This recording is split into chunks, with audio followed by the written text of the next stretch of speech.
Welcome back, everyone, to another reaction video. This is one you have been requesting for a while now. I think Epic History TV's entire series on the Napoleonic Wars is some of the best stuff out there when it comes to history content on YouTube.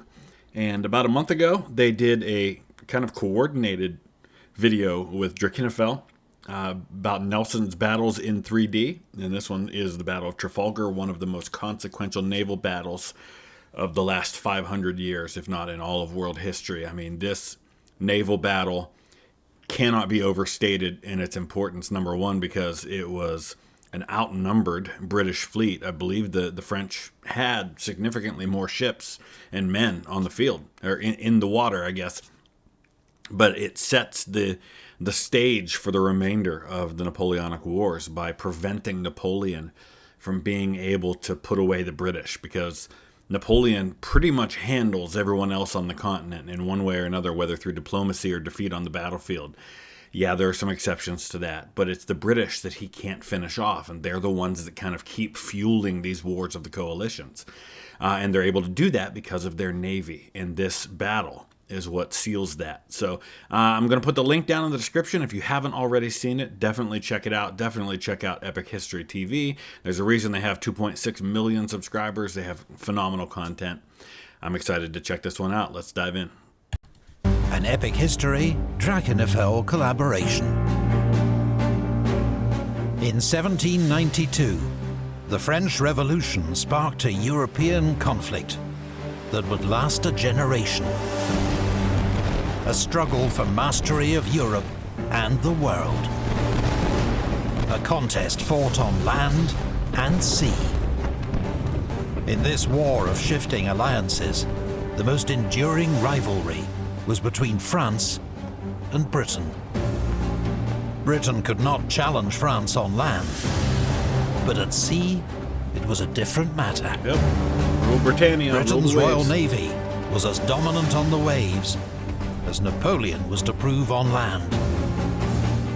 And in an age when Britain had many skilled naval commanders, one stood out above the rest: Horatio Nelson. I think we should call him the Little Admiral from now on. I mean, he was several inches shorter than Napoleon. Bold, inspiring, and brilliant. For the British, he'd become a national hero and legend. Yeah. These are the stories of his greatest battles.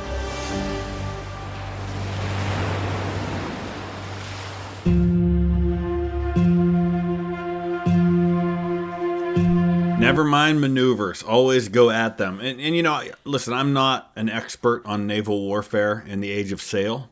And when I've played games about the Age of Sail, I never do well because I never really manage the wind very well, and the wind is everything.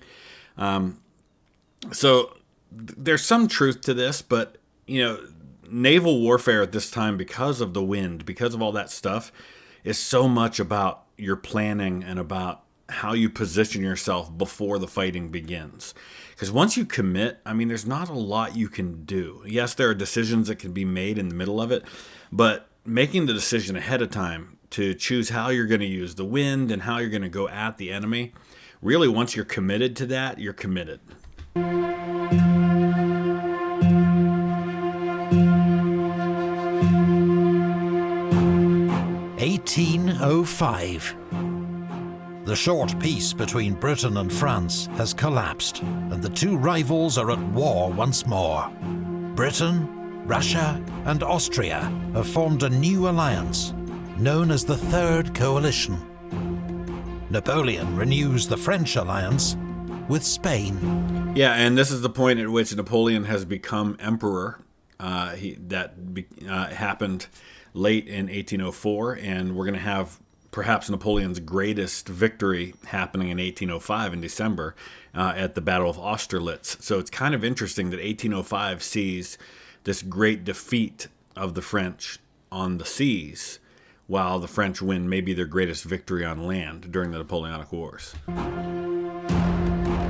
The newly crowned Emperor of the French is determined to finally defeat Britain, the nation that bankrolls the alliances against him, decimates French overseas trade, and blockades her ports.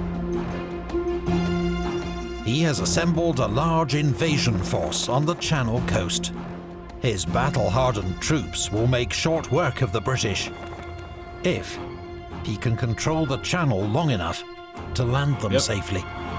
That's it. If he was able to do that, if he was able to get an army into Great Britain, this is all over, and we don't even talk about another 10 years. There's no Waterloo. There's no grand coalition that finally defeats Napoleon in 1814 or again in 1815. None of that happens without the British. The British Navy outclasses the French in number of ships and skill, but it cannot be everywhere at once. So Napoleon will use one of his favorite military principles, concentration of force, to secure temporary dominance at the decisive point. French and Spanish squadrons, scattered in numerous ports, will be brought together to form a giant combined fleet to take on the British. The Emperor gives command of the first phase of this mission to Admiral Pierre Villeneuve. Villeneuve had joined the Navy as a 14-year-old trainee officer and seen service in the American War of Independence. Yeah, and let's not forget, it was the French Navy defeating the British Navy at the Chesapeake Bay that really seals the fate of the American Revolution for the British. It's what cuts Cornwallis off from being rescued or from being reinforced.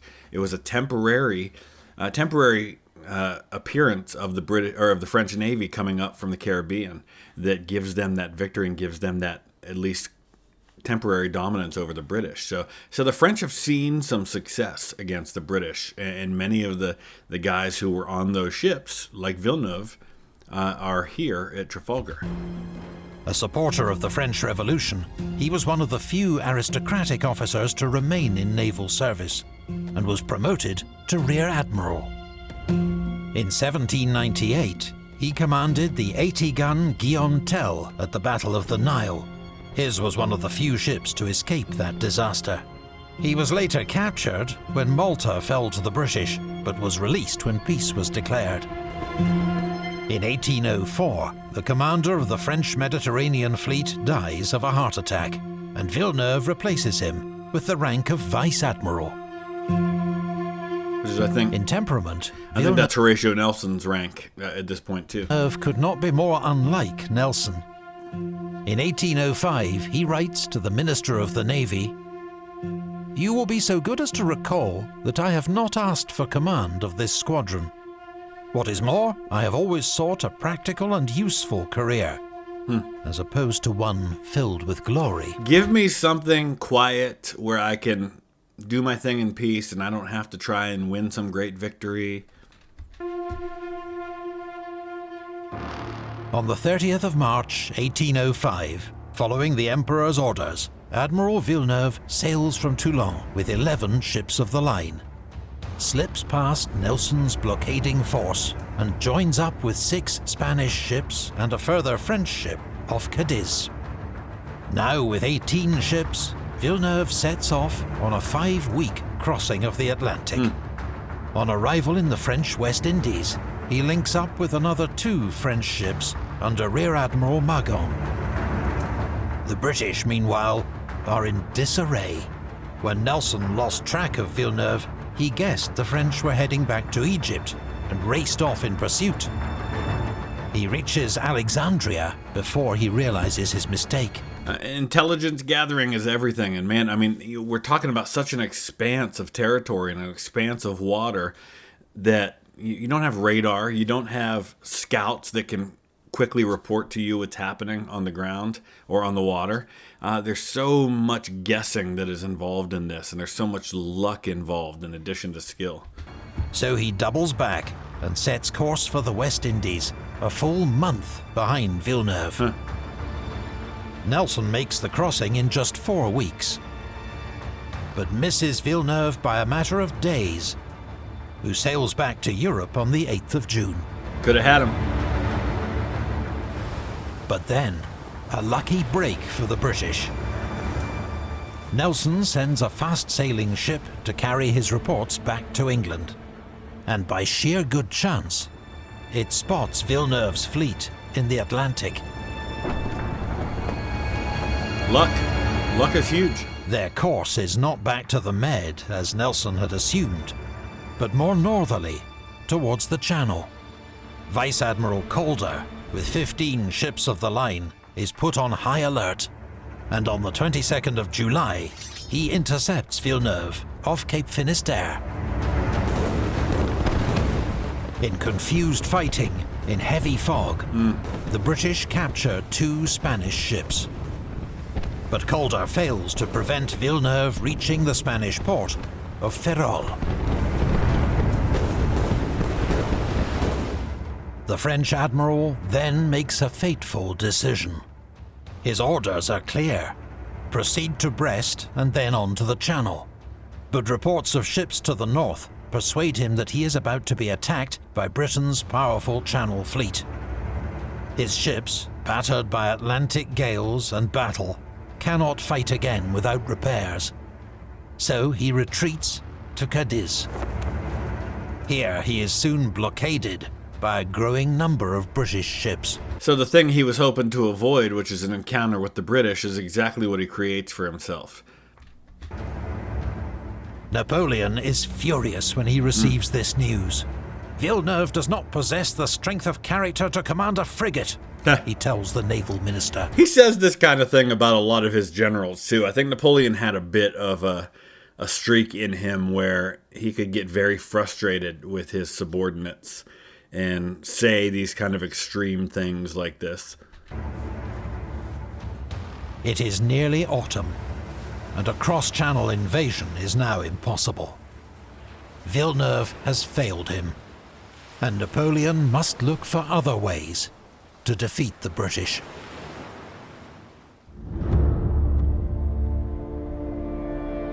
Well, Admiral Villeneuve had sailed for Brest, my army would have landed, it would have been all over with England.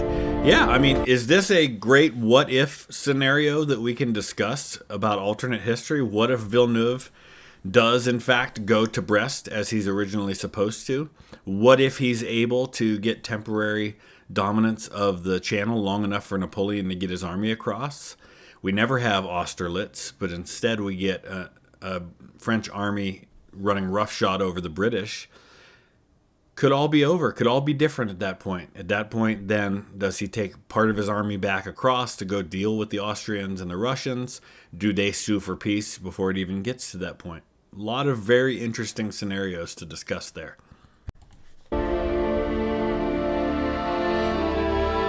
In late August, Napoleon's troops break camp at Boulogne and march off to face the Austrians and Russians on the Danube. In the meantime, he sends orders to Admiral Villeneuve to sail into the Mediterranean, where he is to support French operations in Italy. But his Franco-Spanish combined fleet is not in good shape. It is short of supplies and men, and blockaded by a powerful British force, now commanded by Admiral Nelson. Villeneuve decides to stay put.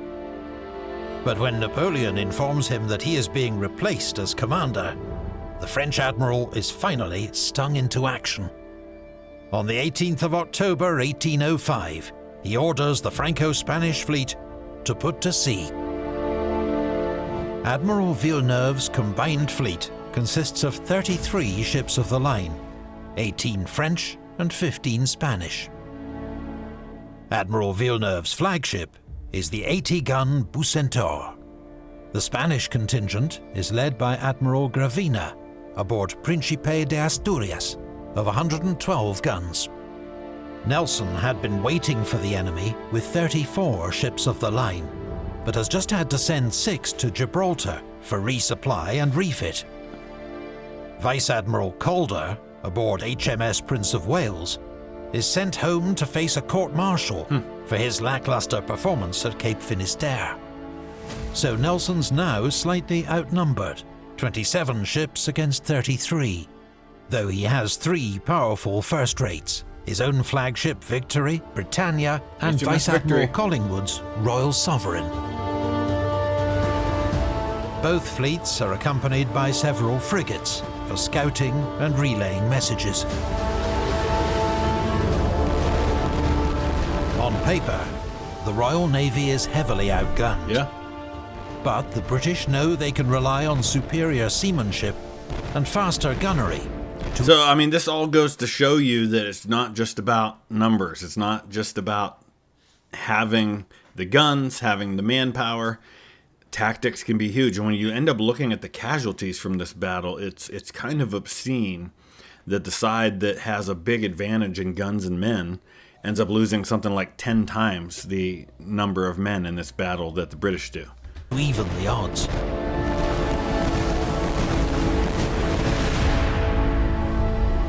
After 8 weeks in Cadiz, Villeneuve is finally back at sea. But he's given his own captains little warning of their sudden departure, and has set sail in unfavourable light winds. As they crawl... And this is why it's never good when you have somebody like, in this case, Napoleon, who isn't, first of all, a Navy officer, who isn't fully apprised of the situation on the ground, on the water, and is giving orders that go against the better judgment of the person who's receiving those orders. And, Villeneuve didn't want to do this, but he's about to be replaced, so then he decides it's better to keep his job and do something ill-advised than to lose his job and have somebody else take his place and do that same ill-advised thing. There are examples of this throughout history. I think of the Germans in World War II, where you have German generals who know what's best in a given scenario, but they're overruled by the Fuhrer back in Berlin or wherever he's at any given moment. Union generals had this happen where you have Lincoln telling them to go, go, go, go, even when they shouldn't go, go, go, go in a given scenario. All south along the Spanish coast, they are spotted by British frigates.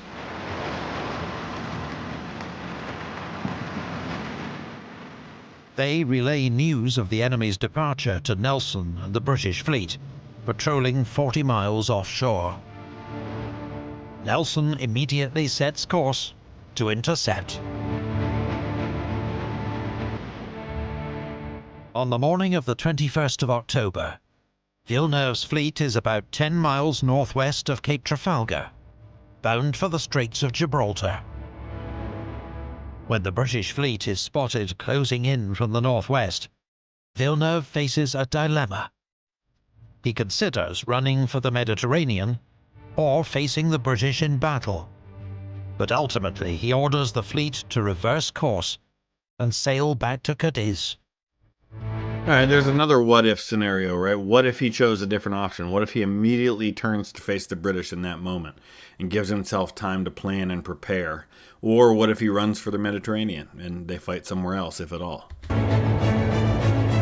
This abrupt change in course, combined with light winds and many inexperienced crews, causes the combined fleet's formation to become extremely ragged. Bad news. It now forms a rough crescent, stretching over 5 miles of sea. Psychologically and tactically, Villeneuve's fleet is already on the back foot. Yep. You've given up your advantage in manpower and in guns by putting yourself in a scenario where you're giving the British the tactical advantage. The contrast with the British fleet could not be starker. Discipline's everything. Nelson's crews are eager for battle, and he has devised a bold plan to ensure a decisive action.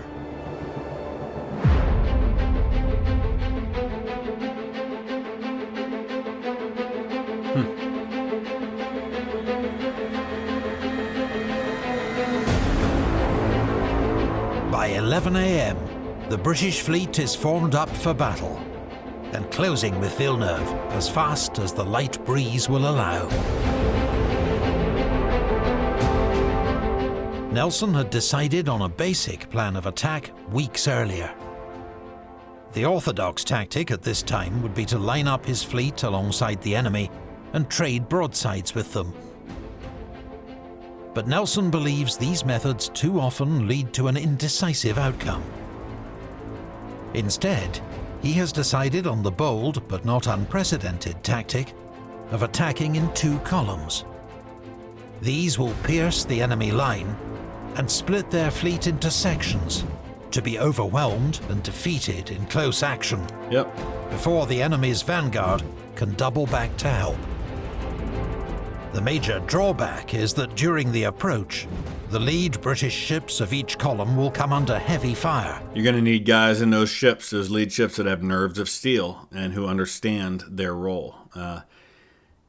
The British can pull this off if they've got the discipline. While being completely unable to fight back. Naturally, Nelson decides he himself will lead one column aboard HMS Victory. Right up front. The other will be led by Vice Admiral Collingwood aboard HMS Royal Sovereign. You've got your lead ships with your lead commanders, and that inspires the men behind to follow. If Admiral Nelson is willing to be in the lead ship and take the fire and take the brunt of this, how can we do any less?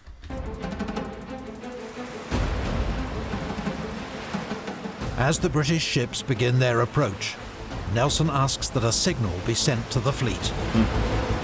England confides that every man will do his duty. Yep, here it is. Isn't that such a British way of doing it? It's not like overstated. It's not this like gregarious speech to try and inspire the men. It's just, everybody do your duty. Do your duty. That's so quintessentially British. Ease of signalling. It becomes, keep calm and carry on. England expects that every man will do his duty. Light winds mean the 2 British columns creep forward at around 3 knots, not much more than walking speed. The lead British ships will be under fire for a tense 45 minutes before they reach the enemy line. Wow, that takes guts, man. The gunfire starts at noon, with the French 74 Fougue firing ranging shots towards Royal Sovereign.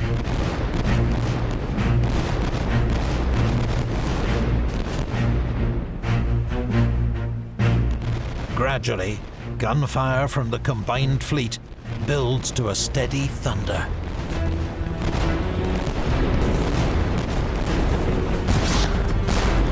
Imagine what it's like to be on that lead ship going forward, facing that for 45 minutes. Oh my goodness.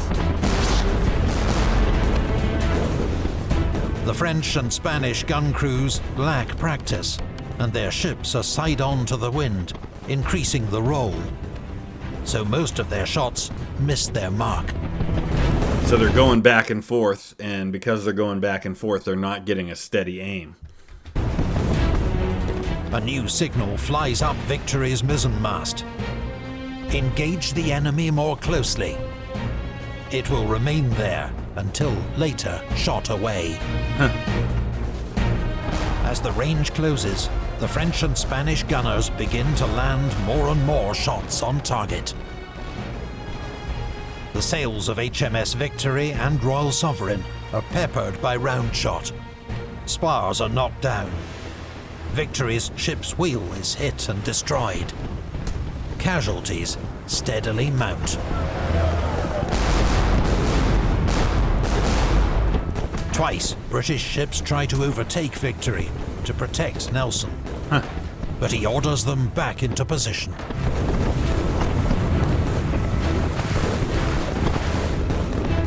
Nelson intends to break the enemy line at Villeneuve's flagship, the Bucentaure. Targeting the enemy commander is part of his ruthless approach. And that makes a lot of sense because command and control, you cut that off and you make it much harder for the now split up superior French force to be able to coordinate its efforts. It's already in disarray. This is a really brilliant battle plan by Nelson. But the enemy's ragged formation and a lack of identifying pennants means he has to guess which is Villeneuve's flagship. Fortunately, he guesses right, and around 12:30, HMS Victory is poised to break the line just astern of Bucentaure. He guesses right. Luck. Again, luck, planning, X factors that you can't control like the weather. But it's Collingwood's fast-sailing Royal Sovereign to the south that will break the line first. The British have held their fire during their long approach. They've been under attack for half an hour with no way to fight back. That's about to change. Every British gun is double-shotted, loaded with 2 rounds. That first volley is going to be brutal. Now, as HMS Royal Sovereign passes the Spanish first-rate Santa Ana, she fires a massive, raking broadside into her stern. I don't know much about naval warfare in the Age of Sail, but I do know that if you're going to hit somebody, that's where you hit them, is in the stern. It's the least protected part. It fires down the long axis of the ship. You can do major damage. Several minutes later, HMS Victory passes astern of Bucentaure. She delivers a devastating broadside that cripples Villeneuve's flagship and kills or injures almost half its crew. Jeez. Wow. Despite these 2 powerful blows, the lead British ships are, for the moment, hugely outnumbered and in real danger. Collingwood's Royal Sovereign is under fire from all directions. The second ship of his column, HMS Belle-Isle, has been completely demasted. HMS Mars is also taking punishing fire. HMS Victory has got tangled up with Redoutable, which has a strong complement of French Marines.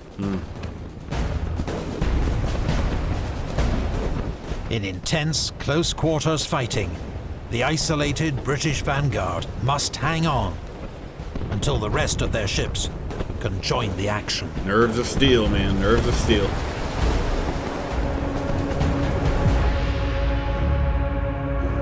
No captain can do very wrong if he places his ship alongside that of an enemy. I mean, Nelson was... He was such a hardcore, just go at him, kill him. I mean, cost him his life in the end, but I can see why people admire this guy. After 20 precarious minutes, British ships are arriving, one by one, to join the battle. They pile into the disordered enemy formation, unleashing double-shotted broadsides to devastating effect. Victory now receives much-needed support from Téméraire. As successive British ships enter the fray, a mass brawl develops. It's exactly what Nelson wants, the enemy unable to escape and pummeled at close range. Meanwhile, Admiral Dumanoir's Franco-Spanish vanguard has begun an agonizingly slow turn to try to rejoin the battle. But it will be more than an hour before they're in position. But then it could be too late. That's what he's counting on. HMS Africa, a 64-gun third rate, had earlier become separated from the British fleet. Her captain, Henry Digby, now deliberately misinterprets Nelson's order to withdraw to safety. Instead, he charges straight into the battle from the north. HMS Africa sails alone past the entire enemy vanguard, trading broadsides all the way. Then she joins the attack on the giant Santissima Trinidad of 136 guns. Man, they're outgunned more than 2 to 1 going up against. I mean, there's guts and then there's recklessness. This borders on recklessness.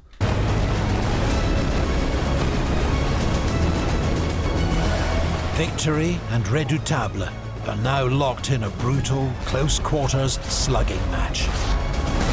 British guns smash the French hull to splinters, while Redoutable's crew assemble on deck to board Victory.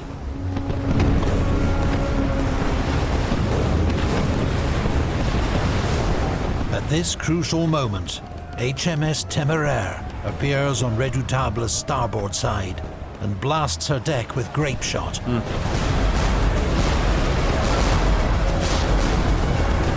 The French boarding party is mown down. I can't even wrap my mind around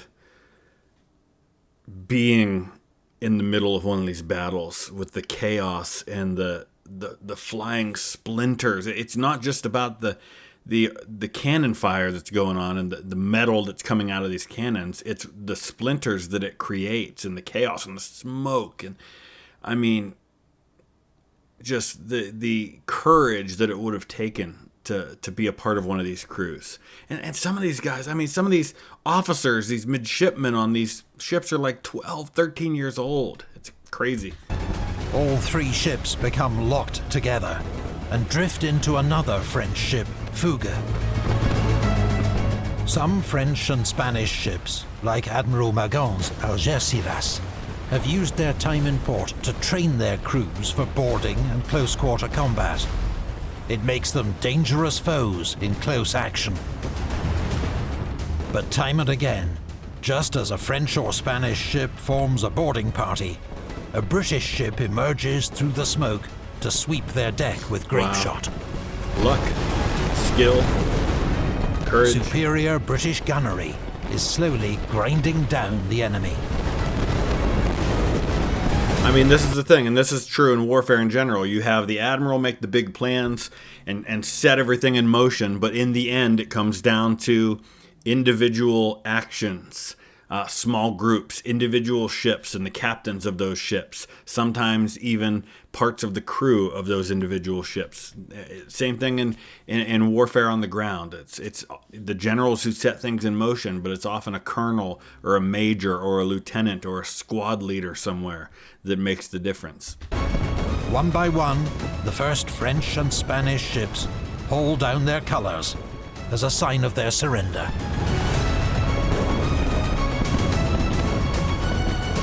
At the height of the battle, a French sniper, perched high on Redoutable's mizzenmast, spots the British commander on the quarterdeck of HMS Victory. Now, I've read some conflicting accounts on how Nelson was shot and whether or not it was, in fact, a French sniper up high on the mast, or if it was just a stray shot of some kind. I'd be curious to know the thoughts of everyone watching, especially people who are well-versed in this topic. I've read that this is not necessarily a sure thing, that this is what happened. Nelson is easily distinguished by his bright decorations. And one arm. Which, against advice, he has refused to remove. Now, he is struck by a single musket ball, which plunges into his shoulder and down through his spine. "They finally succeeded," Nelson exclaims. "I am dead." He is carried below for medical treatment, where he's brought frequent reports on the progress of the battle. It's such a remarkable thing to think about. A great military leader dying at the moment of his great triumph, or being mortally wounded and dying in the battle where he wins the great triumph. 3 hours since battle was joined. To the south, the French 74 Achille, under fire from multiple ships, has caught fire. While to the north, Dumanoir's vanguard is finally in position to join the battle. But only Intrépide makes a determined attack. The other ships fire a few ineffective long-range shots, then veer away, rather than engage the British in close action. Yeah, there you go. There's that difference between the British, who are like, "Leroy Jenkins," and they just kind of go in, whereas the French are like, "Yeah, we'll fire some shots from the outside, but then we're out of here."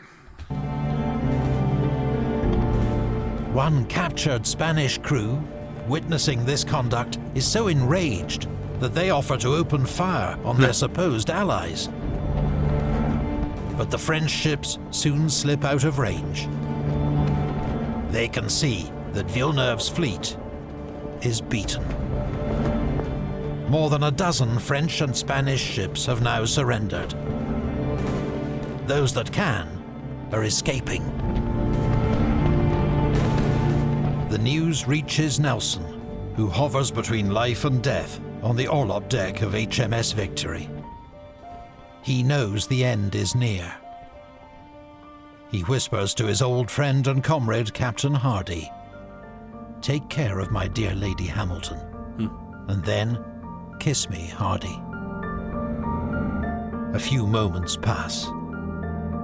"Thank God I have done my duty," Nelson murmurs.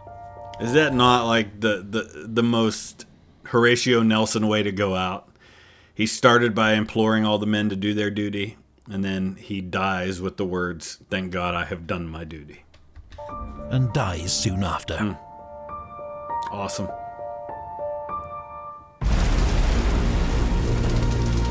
Around 6 p.m, at the southern edge of the battle, the fires aboard Achille reach her grand magazine. The ship is obliterated in an enormous explosion that kills half her crew instantly. Surprised they were still on board at that point.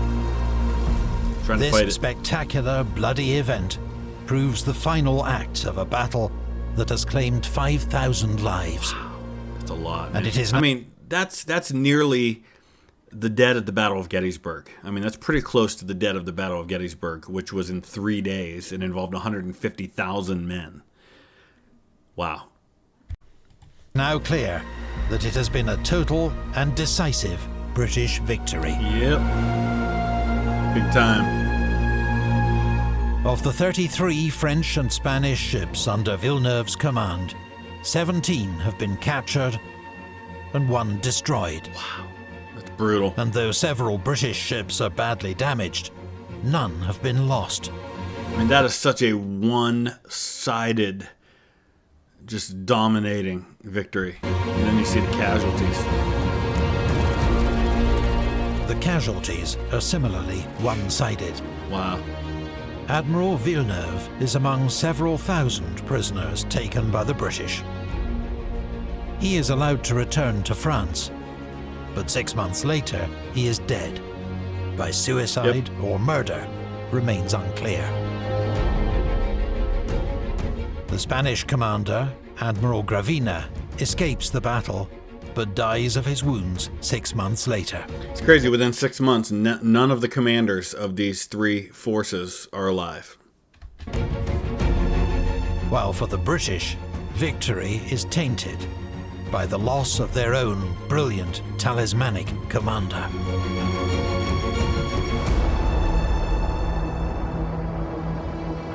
What Nelson had, he did not acquire. It was a gift from nature. Napoleon St. Helena. As he lay dying, Nelson's last order to the fleet had been to drop anchor, fearing bad weather. He was not wrong. A ferocious Atlantic storm soon develops, battering the victorious fleet and its many prizes. The gales howl for days, causing chaos and scattering battle-damaged ships across miles of ocean. The French and Spanish take advantage, trying to retake some of their captured ships. French frigates recapture the Spanish first-rate Santa Ana.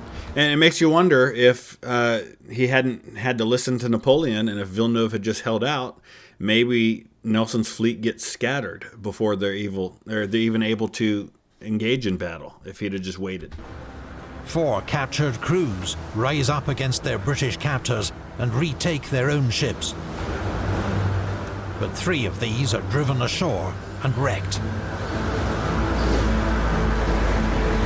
Despite immense efforts, the British save only 4 of their 17 captured prizes. Wow. The rest are burned or lost to the storm, which probably claims more French and Spanish lives than the battle itself. For the French, there seems no end to the bad news. 2 weeks later, Admiral Dumanoir and his 4 French ships which had escaped the battle are intercepted by Captain Strachan's squadron off Cape Ortegal.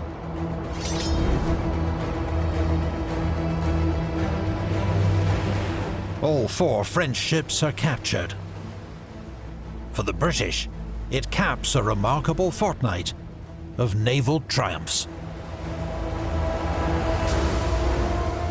This all changes the trajectory of everything that comes for the next 10 years. Don't know whether we should mourn or rejoice. The country has gained the most splendid and decisive victory, but it has been dearly purchased. Admiral Nelson's body is returned to England aboard HMS Victory, preserved in a cask of brandy, lashed to the mainmast.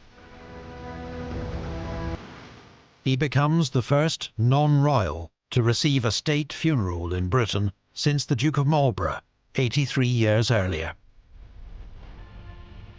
For 3 days his body lies in state in the Painted Hall of Greenwich Hospital, where it is visited by thousands.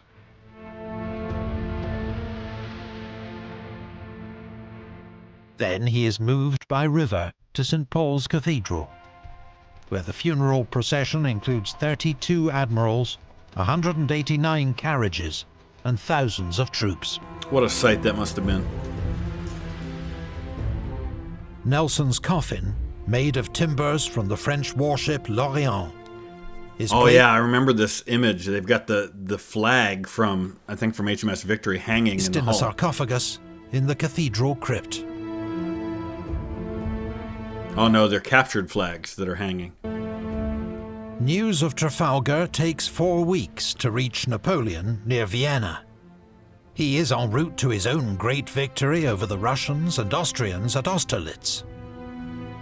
But of the 2 famous battles of 1805, Trafalgar will have far greater consequences. True. The Battle of Trafalgar is one of the most crushing victories in naval history. It did not save Britain from invasion. That danger had already passed. But the sheer scale of victory ensured British supremacy at sea was unchallenged for the remaining 10 years of the Napoleonic Wars. And you could argue very strongly that this then leads to Napoleon having to implement his continental system, which is a massive failure and leads directly to his disastrous invasion of Russia. Napoleon had to look for other means to defeat the British, a path that would lead him into grave errors. Yep. And pave the way for his own eventual defeat. For Britain, the naval dominance secured at Trafalgar would underpin her imperial power throughout the 19th century, an age she dominated as the world's leading global empire. The Royal Navy would not face a serious challenge at sea until the Battle of Jutland, more than a century later. Which they also won. Huh. Yeah, that was really good. If you want to check out some of the other videos that I have taken a look at from their Napoleonic War series, there's a bunch of them. I will pin the playlist down in the comment section so you can check that out. Let me know your thoughts about everything we talked about in that one. Thanks for watching.